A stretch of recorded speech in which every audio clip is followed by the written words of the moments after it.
ఓం శ్రీ గణేశాయ నమః. శ్రీమాత్రే నమః. శివాయ గురవే నమః. శ్రీకృష్ణ పరబ్రహ్మణే నమః. శ్రీరామాయ నమః. శ్రీ గురుభ్యో నమః. ఆపదాం అపహర్తారం దాతారం సర్వసంపదాం లోకాభిరామం శ్రీరామం భూయో భూయో నమామ్యహం. మోహనవాణి ఛానల్ ద్వారా ఈ వీడియోని వీక్షిస్తూ ఉన్నటువంటి భక్తామ తల్లులకు తండ్రులకు ముందుగా నా యొక్క సాధువాదాలు చెల్లించుకుంటున్నాను. ఇంతవరకు ఈ ఛానల్కి సబ్స్క్రైబ్ చేయకపోతే దయచేసి సబ్స్క్రైబ్ చేయండి. మీతో పాటు కనీసం మరొక 5 మంది చేత సబ్స్క్రైబ్ చేయించండి. ఉపన్యాసం నచ్చితే లైక్ చేసి కామెంట్ పెట్టి మీ బంధుమిత్రులకి షేర్ చేయండి అని మిమ్మల్ని కోరుకుంటున్నాను. ఈ రోజున మనకి శ్రీ రామచరిత మానస్, అలాగే హనుమాన్ చాలీసా, ఇంకా అనేక గ్రంథాలను అనుగ్రహించినటువంటి ఒక మహానుభావుడు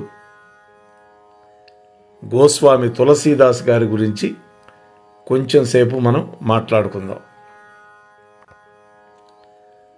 గోస్వామి తులసీదాసు పుట్టినప్పుడు పెట్టిన పేరు రాంబోలా దూబే అని పెట్టారు. ఈయన ఆగస్టు 11, 1511 సంవత్సరంలో జన్మించారు. మరణం మాత్రం జూలై 30, 1623 అని అంటున్నారు. అయితే దీని మీద కొంత విచికిత్స ఉంది ఈ జనన సంవత్సరం మీద. సరే, మహాత్ముల యొక్క జననం గురించి మనం ఎక్కువగా మాట్లాడుకోవటం అనవసరం కాబట్టి ఆ విషయాన్ని మనం పక్కన పెట్టుకొని ఈ మహానుభావుడి గురించి మనం మాట్లాడుకుందాం. వీరి తల్లిదండ్రులు ఆత్మారాం దూబే, తల్లిగారి పేరు హుల్సీదేవి. వీరి జీవిత భాగస్వామి పేరు రత్నావళి, మహాసౌందర్యవతి. తులసీదాస్ తన జీవితంలో ఎక్కువ భాగం వారణాసి క్షేత్రంలోనే గడిపారు. కొంతకాలం అయోధ్య నగరాల్లో కూడా గడిపాడు. వారణాసిలో గంగానది ఒడ్డున ఉన్నటువంటి తులసి ఘాటుకి ఈ మహాత్ముడి పేరే పెట్టారు. తులసి అంటే తులసీదాసు. వారణాసిలో సంకటమోచన హనుమాన్ ఆలయాన్ని కూడా నిర్మాణం చేయించినటువంటి మహాత్ముడు. తులసీదాస్ రామాయణం యొక్క జానపద నాటక అనుసరణ రామ్లీలా నాటకాలను కూడా ఈ మహాత్ముడే ప్రారంభింపజేశాడు. అలాగే హిందీ, భారతీయ మరియు ప్రపంచ సాహిత్యాలలో గొప్ప కవులలో ఒకరుగా ప్రశంసలు పొందారు.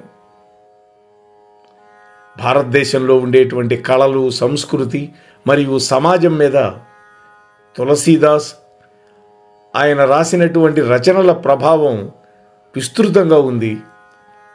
నేడు స్థానిక భాష, రామ్లీలా నాటకాలు, హిందుస్థానీ శాస్త్రీయ సంగీతం, ప్రసిద్ధ సంగీతం, అలాగే టెలివిజన్ ధారావాహికల్లో కూడా కనిపిస్తుంది.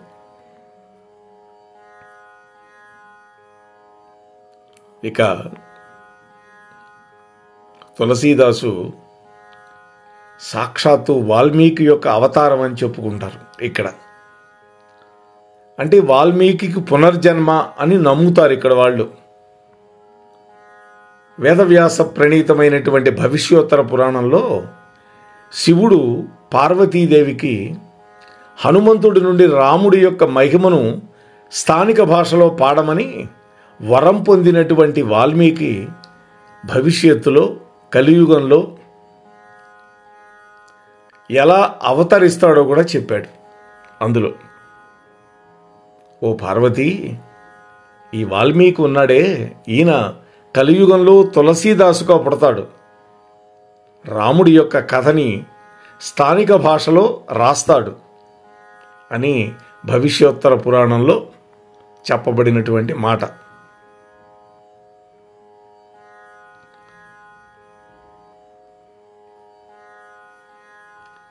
ఒక సంప్రదాయ కథనం ప్రకారం ఆంజనేయ స్వామి వాల్మీకి రామాయణం పాడడం వినడానికి చాలాసార్లు వెళ్ళాడు అని చెప్తారు. తులసీదాసు పాడుతూ ఉంటే ఈయన వినేవాడు. అంతేకాదు వాల్మీకి రాసినటువంటి రామాయణాన్ని హనుమంతుడు పాడడం చాలాసార్లు వినటానికి వెళ్ళాట హనుమంతుల వారు.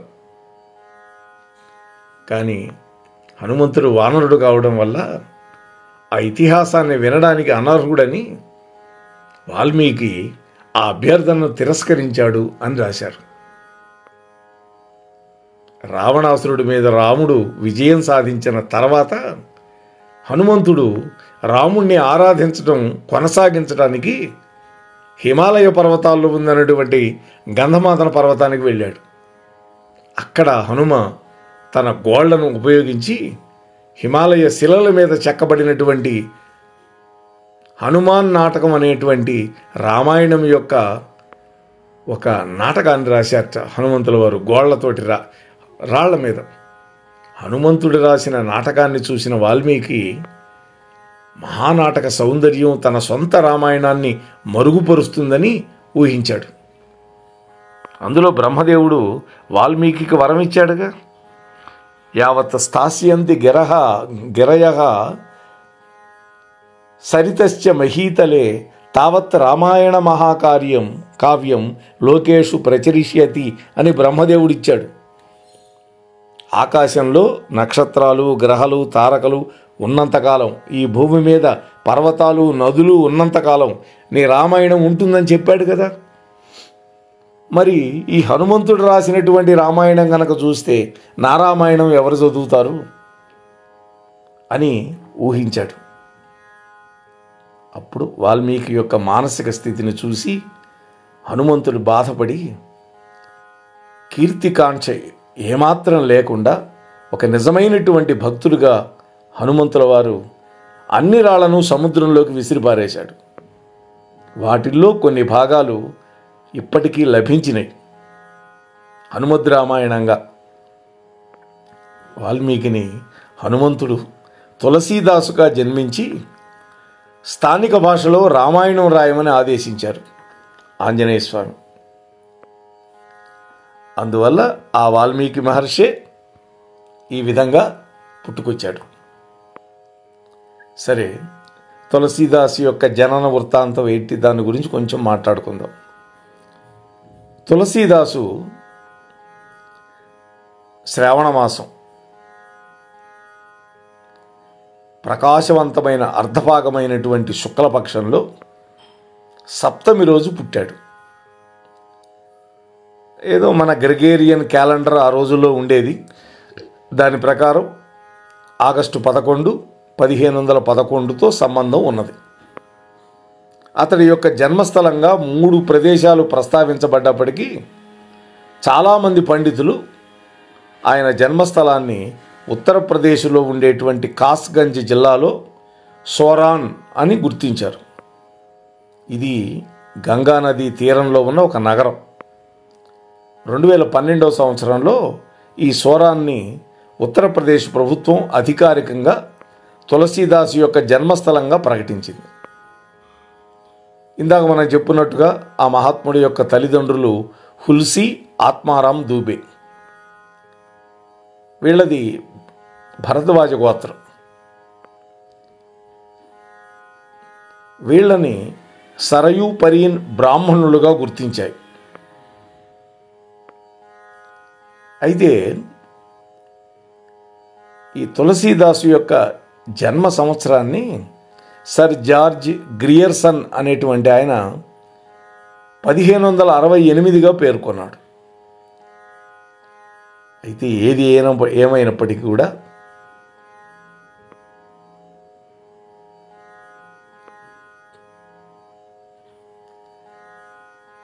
అయితే 1511 ప్రకారం చూస్తే తులసీదాసు యొక్క జీవితకాలం 126 సంవత్సరాలకి సరిపోతుందని వాదించిన వారు ఉన్నారు.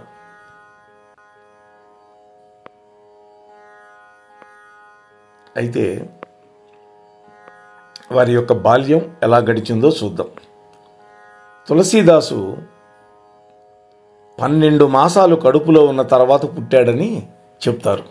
మామూలుగా నవమాసాలు నిండాక పుడతారు ఎవరైనా. రామచంద్ర ప్రభువు కూడా 12 మాసాలు ఉన్న తర్వాతే పుట్టాడు కౌసల్యామాతకి. పుట్టినప్పుడు అతడి నోటిలో 32 పళ్ళు కనపడ్డాయిట.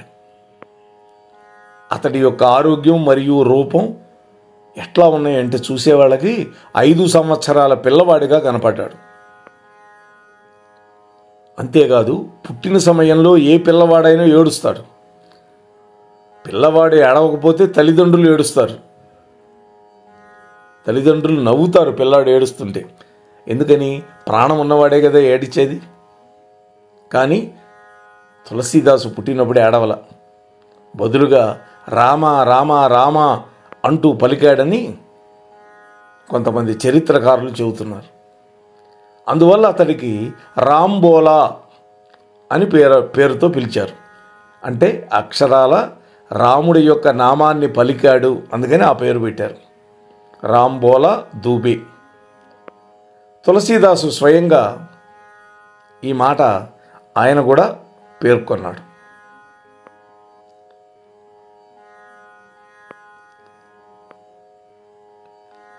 తర్వాత ఈ తులసీదాసు జన్మించిన సమయంలో అశుభ జ్యోతిష్శాస్త్ర ఆకృతీకరణ కారణంగా 4వ రాత్రి అతడి యొక్క తల్లిదండ్రులు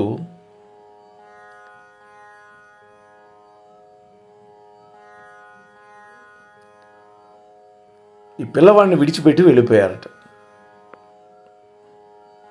ఆ తరువాత చునియా అనేటువంటి ఒక ఆమె ఆ బిడ్డని తన గ్రామమైనటువంటి హరిపూర్కు తీసుకువెళ్ళి 5.5 సంవత్సరాలు అతన్ని జాగ్రత్తగా చూసుకుంది. ఆ తర్వాత ఆమె కూడా కాలం చేసింది. ఆ తర్వాత రాంబోలా పేద అనాథగా తనను తాను పోషించుకోవాల్సిన పరిస్థితి వచ్చింది. చూడండి బాల్యం ఎలా గడిచిందో. చిన్న చిన్న ఉద్యోగాలు, భిక్ష కోసం ఇంటింటికి తిరుగుతూ ఉండేవాడు.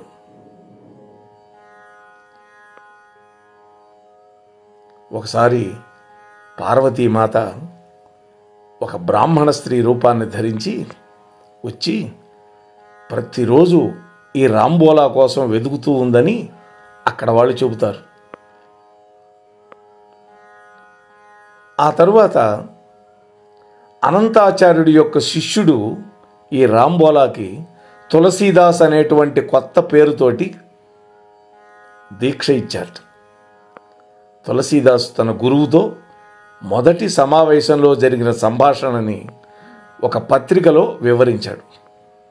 అంటే తులసీదాస్కి 7 సంవత్సరాల వయసులో నరహరిదాస్ అతడి యొక్క ఉపనయనాన్ని మాఘమాసంలో, అంటే మాఘ పంచమి రోజున శ్రీరామ జన్మస్థలమైనటువంటి అయోధ్య నగరంలో చేశాడు. తులసీదాసు అయోధ్యలో తన విద్యాభ్యాసాన్ని మొదలుపెట్టాడు. కొంత సమయం గడిచిన తర్వాత ఈ నరహరిదాస్ గారు అతన్ని ఒక ప్రత్యేకమైనటువంటి ఒక పవిత్ర స్థలానికి తీసుకువెళ్ళాడు. అదే సోరస్ ఆ ప్రాంతం. అక్కడ అతడు మొట్టమొదట తులసీదాస్కి రామాయణ కథ చెప్పాడు.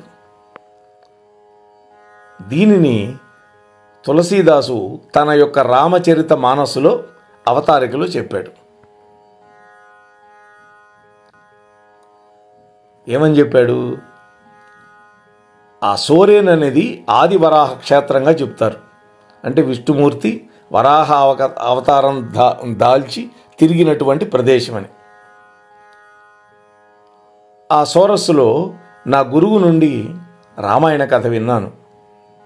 బాల్యంలో నాకు జ్ఞానం పూర్తిగా లేకపోవడం వల్ల నాకు అప్పుడు అది అర్థం కాలేదు అని రామచరితమానసులో చెప్పారు. చాలామంది రచయితలు తులసీదాసు సూచించినటువంటి ఈ వరాహ క్షేత్రాన్ని సోరాన్ అనేటువంటి ఉన్నటువంటి వరాహ క్షేత్రంగానే గుర్తించారు.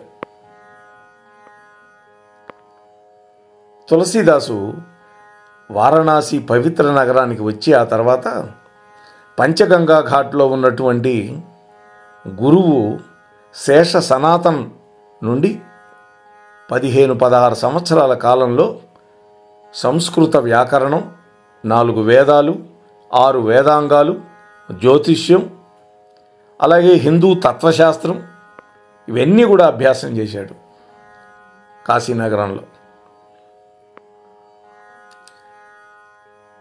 తత్వశాస్త్రంలో కూడా ప్రఖ్యాతమైనటువంటి పాండిత్యం కలిగిన వాడు నరహరిదాసు యొక్క స్నేహితుడే ఈ శేష సనాతనుడు. ఆ తర్వాత వివాహం. తులసీదాసు యొక్క వైవాహిక స్థితికి సంబంధించి 2 విభిన్నమైన కథనాలు కనిపిస్తాయి. తులసీ ప్రకాష్ మరియు కొన్ని ఇతర రచనల ప్రకారం చూస్తే తులసీదాస్ గారు కార్తీక మాసం యొక్క అర్ధభాగంలో 11వ రోజున, అంటే ఏకాదశి తిథి రోజు వివాహం అయినట్టుంది. ఈ రత్నావళి గోండా అనేటువంటి జిల్లాలో నారాయణపూర్ గ్రామానికి చెందినటువంటి పరాశర గోత్రానికి చెందినటువంటి దీనబంధు పాఠక్ గారి యొక్క కుమార్తె. వాళ్ళకి తారక్ అనేటువంటి కొడుకు కూడా ఉన్నాడు. అయితే ఆ పిల్లవాడు పసిబిడ్డగా ఉన్నప్పుడే చనిపోయాడు. ఒకసారి తులసీదాసు హనుమంతుడి గుడికి వెళ్ళినప్పుడు ఈ రత్నావళి తన సోదరుడితో కలిసి తన తండ్రి ఇంటికి వెళ్ళింది. తులసీదాసు ఈ విషయం తెలుసుకున్నప్పుడు తన భార్యను కలవడానికి రాత్రి సర్జూ నదిని ఈదాడు. అంత ప్రేమ ఈయనకి. చూసారా, భార్య మీద ప్రేమ ఉండొచ్చు, కానీ వ్యామోహం ఉన్నది.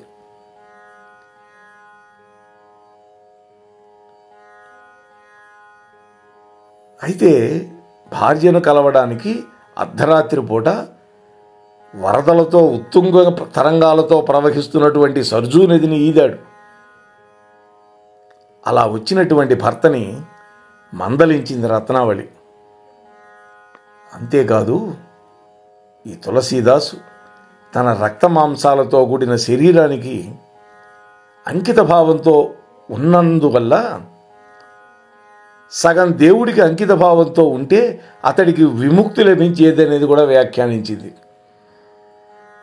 రక్త మాంసాలతో కూడిన నా శరీరం మీద ఇంత వ్యామోహం పెట్టుకున్నావు, దీనిలో సగభాగం భగవంతుడి మీద చూపిస్తే నీకు మోక్షం దొరికేది అని చెప్పి కొంచెం చురకలు అంటించింది భార్య. తులసీదాసు ఆమెను తక్షణమే విడిచిపెట్టి పవిత్ర నగరమైనటువంటి ప్రయాగకు బయలుదేరాడు. ఇక్కడ తులసీదాసు గృహస్థ జీవితాన్ని విడిచిపెట్టి ఒక సన్యాసి అయిపోయాడు.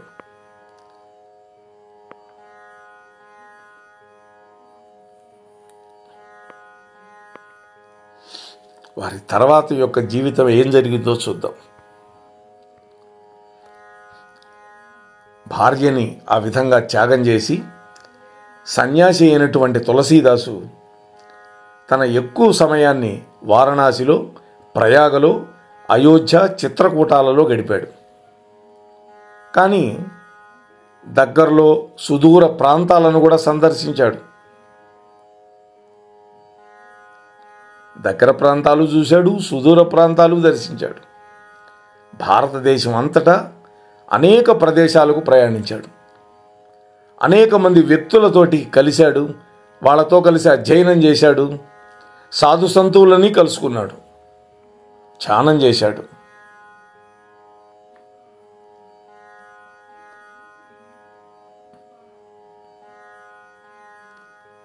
అట్లాగే టిబెట్లో ఉన్నటువంటి మానస సరోవర్ను కూడా సందర్శించాడు. అక్కడ కాకభుషుండిని దర్శనం చేసుకున్నాడు అని రామచరితమానసులో రాసుకున్నాడు. రామచరితమానసులో 4 కథకుల్లో ఒకరు ఈ కాకభుషుండి. ఆ కాకభుషుండిని దర్శనం చేసుకున్నటువంటి ప్రాంతం మానస సరోవర ప్రాంతం. ఆ టిబెట్లో ఉన్నది. అంతేకాదు హనుమంతుడి యొక్క దర్శనం కూడా చేసుకోగలిగాడు. తులసీదాసు తన రచనల్లో అనేక చోట్ల హనుమంతుడు మరియు రాముణ్ణి ముఖాముఖిగా కలుసుకున్నట్టుగా వ్రాసుకున్నాడు. వాళ్ళిద్దరితో సమావేశాలని వివరణాత్మకమైనటువంటి కథనాన్ని ఒక గ్రంథంలో ఇచ్చారు ప్రియదాస్ అనేటువంటి ఆయన. తులసీదాసు తన ఉదయం పూట స్నానాల కోసం వారణాసి బయట ఉన్నటువంటి అడవులని నీటి కుండతోటి సందర్శించేవాడు. నగరానికి తిరిగి వచ్చినప్పుడు అతను మిగిలినటువంటి నీళ్ళని ఒక నిర్దిష్టమైన చెట్టుకు పోసి పెంచుతూ ఉంటాడు. ఆ చెట్టులో ఒక ప్రేత ఆవహించింది. ఎప్పుడు దాహం వేస్తున్నట్లుగా ఉంటుంది అది. అది ఒక రకమైన దెయ్యం. దాని యొక్క దాహార్తిని తీర్చింది ఈయన పోసేటటువంటి నీళ్లు. ఒకసారి తులసీదాసు కనిపించి ఆ దెయ్యం నీకేదైనా వరం ఇస్తాను అన్నది. తులసీదాస్ అన్నాడు, నీకు చేతైతే రామచంద్ర ప్రభువుని నేను కళ్ళారా చూడాలనుకుంటున్నాను, ఆ దర్శన భాగ్యం నాకు కలిగించు అన్నాడు. దానికి ఆ ప్రేత అన్నది, మీరు అడిగినటువంటి కోరిక నాకు మించిపోయినటువంటి కోరిక. అయితే తులసీదాసుని హనుమంతుడి దర్శనం గనక మీరు పొందగలిగారా, ఆయనే రామును చూపిస్తాడు మీకు. అందువల్ల హనుమంతుడి దర్శనం ఎలా అవుతుంది? అంతే కదా మరి. హనుమంతుడు ప్రతిరోజు ఒక కుష్ఠరోగి వేషంలో రామకథ జరిగే చోటకు వస్తాడు.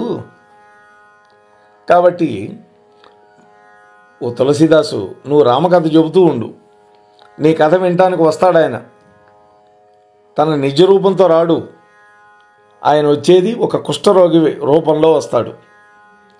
అందరికంటే ముందు వస్తాడు, అందరికంటే చివర వెళ్తాడు అని ఈ ప్రేత తులసీదాసుకి చెప్పింది. ఆ సాయంత్రం తులసీదాసు తన ఉపన్యాసానికి మొదట వచ్చిన శ్రోత ఆ వృద్ధుడైనటువంటి కుష్ఠరోగి అని గమనించాడు. సమావేశంలో చిట్ట చివర కూర్చున్నాడు. కథంతా పూర్తయిన తర్వాత తులసీదాసు నిశ్శబ్దంగా ఆ కుష్ఠరోగిని అనుసరించాడు. అడవుల్లోకి వెళుతూ ఉన్నాడు అతను. అడవిలో ఈ రోజున మనం సంకటమోచన హనుమాన్ ఆలయం ఉన్నటువంటి ప్రదేశం. ఆ రోజులంతా అడవిగా ఉంది, ఇప్పుడన్నీ జనారణ్యం అయిపోయింది కదా, కాశీనగరంలో కూడా. ఈ తులసీదాసు కుష్ఠరోగి పాదాల మీద పడిపోయి గట్టిగా పట్టుకొని, నువ్వెవరో నాకు తెలుసు, నా నుండి నువ్వు తప్పించుకోలేవు అని అరిచాడు. మొదట కుష్ఠరోగి అజ్ఞానం ఉన్నట్టుగా నటించాడు, కానీ తులసీదాసు ఏమాత్రం పట్టు విడవల. అప్పుడు కుష్ఠరోగి తన అసలు రూపాన్ని చూపించాడు, హనుమంతుడి రూపం. ఆశీర్వదించాడు తులసీదాసుని. అప్పుడు అడిగాడు, ఓ హనుమస్వామి, రాముడికి ఎంతో సేవ చేసినటువంటి వారు మీరు, రామభక్తులు మీరు. అటువంటి మీరు నాకు కూడా రామదర్శన భాగ్యాన్ని కలిగించండి అని వేడుకున్నాడు.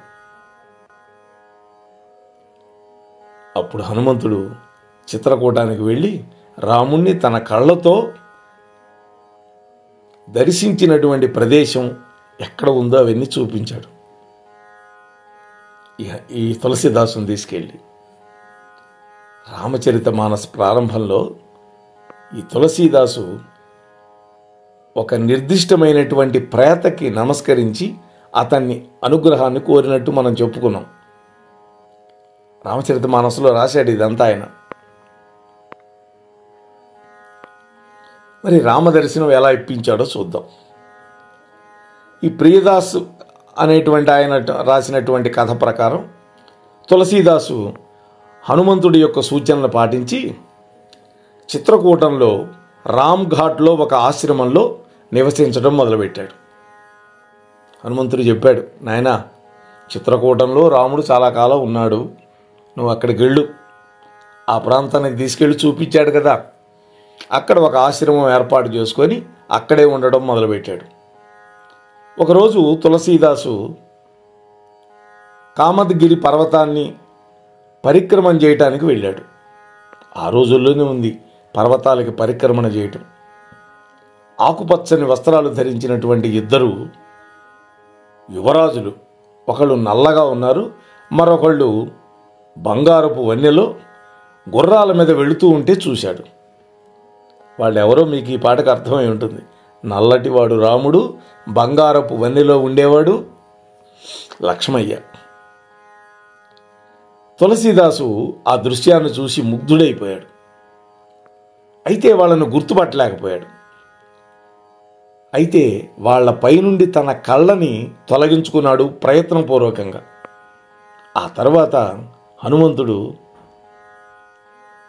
అడిగాడు, ఏమయ్యా, రామలక్ష్మణులు నిన్న వచ్చారు కదా, చూశావా అని అడిగాడు.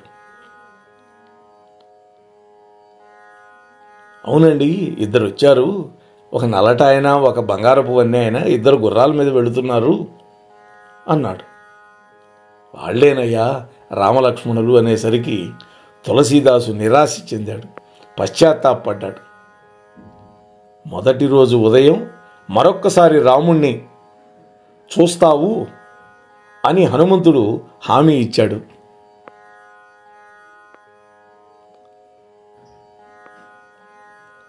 మరుసటి రోజు బుధవారం, మాఘమాసం అమావాస్య.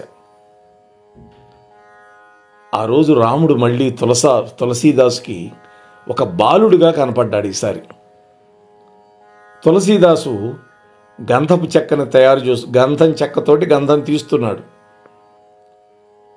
సానా అని ఉంటుంది, సాన పడతారు. ఒక పిల్లవాడు వచ్చి,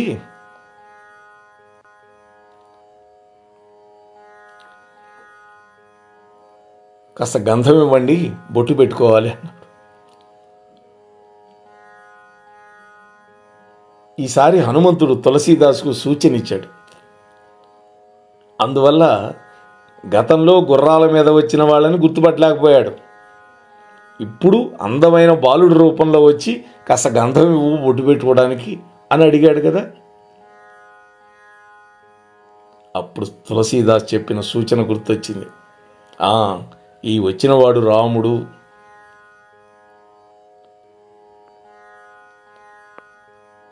అనుకున్నాడు.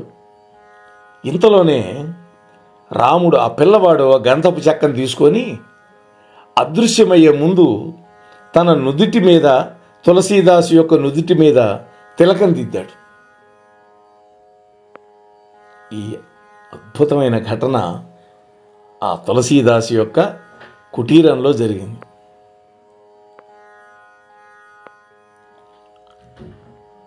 ఎంతో ఆనందపడ్డాడు. ఆహా, రాముడంతటి వాడు వచ్చి నా నుదిటిన తిలకం దిద్ది వెళ్ళాడు, నా చేత కూడా బొట్టు పెట్టించుకున్నాడు అని అనుకున్నాడు.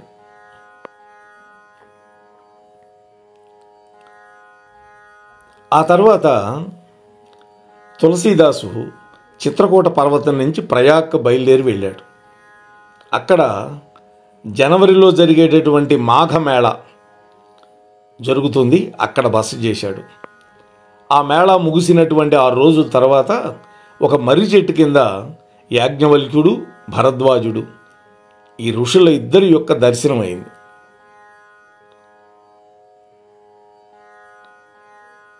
ఈ సమావేశంలో యాజ్ఞవల్క్యుడు భరద్వాజులకి రామచరిత మానస్సును వివరించాడు తులసీదాసు.